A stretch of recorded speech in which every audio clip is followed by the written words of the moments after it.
Yes, I didn't use antivirus software for probably a decade now, which was also the last time that I used Windows. I mean, not completely the last time because work and stuff like that, but essentially for myself, on my personal computer, no antivirus software in 10 years. Here is why. It's a question of what kind of exploits or what kind of attacks are happening on your system most likely.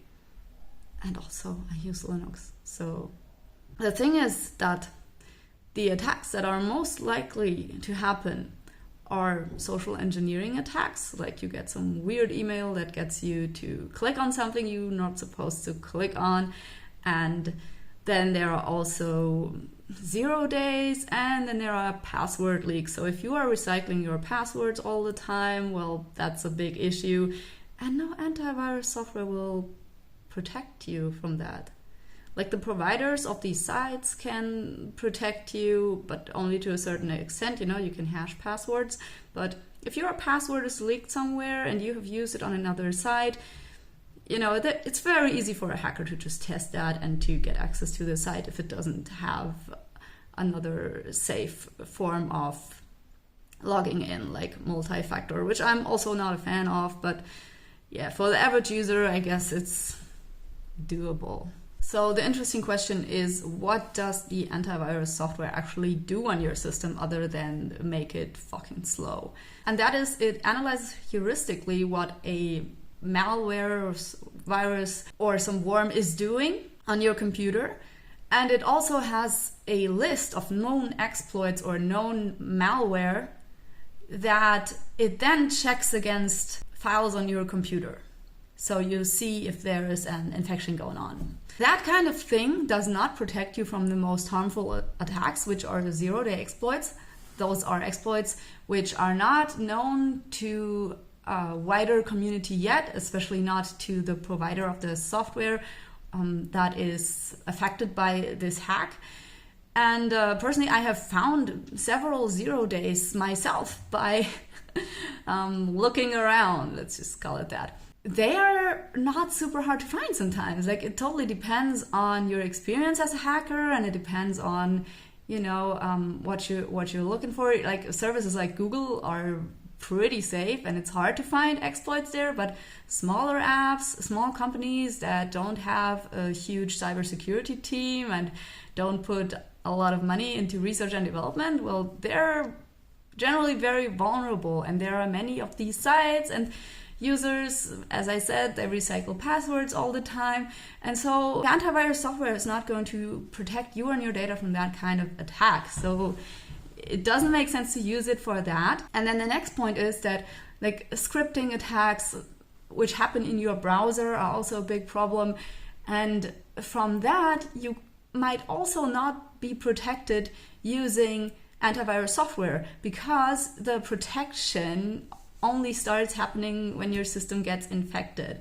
But if you have a vulnerability in your browser, or you're clicking on something stupid, this is all happening within the system of your browser, and you might actually leak your own data before you know it. For that reason, I personally use script blockers and anti-tracking tools, and I just don't visit fucking porn sites and other crap and pages where I download shit that I'm not supposed to download.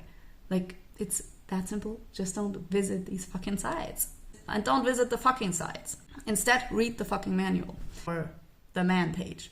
Then another aspect that is relevant to me, because I'm a Linux user, is the fact that you have a root account and a personal account.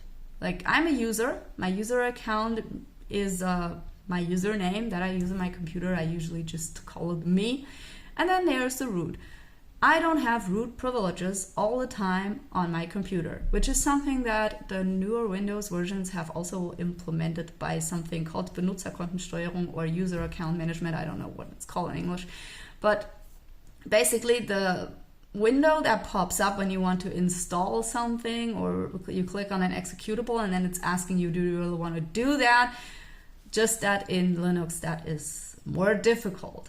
And you can set up a computer for somebody in Linux where this person can't do this at all, just like you can do it in Windows. It's just less GUI-ish. That alone is a pretty powerful tool to keep users away from doing damage to their system. So not only are most warrants made for Windows, and then they won't even work on Linux, but if something lands on my computer, it will be pretty much contained in my user files and not affect my system files. So what is it going to do?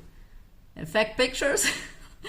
I mean, it might seem a little bit cynic, but I also didn't have a virus in 10 years by just doing what I do and knowing my shit. And to me, it is just an annoyance to have antivirus software. I wouldn't even install it on my Windows. I would instead set up my firewall in a way that it doesn't let through any traffic through, ports that I'm not using anyway, stuff like that. I would implement a bunch of strict settings and make that as safe as possible. I would set spam filters to strict filtering. I would not use an IMAP website like Google's Gmail and leave all my email up there and just log in whatever through my browser. That's insane. And I just wish that people, instead of going around being like, oh, you don't have antivirus software, you're not safe, like how can you do that, like that's not good, that's bad practice, and everyone should have this, even if it makes your computer slow, like it's just a safer option, and I'm a Windows user, I need this. Instead of doing this, why don't you go and educate yourself about how threats actually work and how hackers actually think?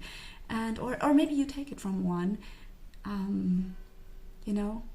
We're getting your data from the sites where you have stored all your data, and we're getting it from forums and from lists, and it's so easy to access all that shit because you are not keeping your data safe in the first place. You're posting your whereabouts, you're not removing your location metadata from your pictures, you post that shit online, you share your whereabouts when you're out and about with your kids, you are sharing their names and birthdays, you are sharing all the shit that we need to do a brute force attack and get to your email account or whatever. You're leaving your email on your email server, you're clicking on random crap, you're visiting shady websites. Maybe before you worry about which kind of wall color to put on your burning house, put out the fire.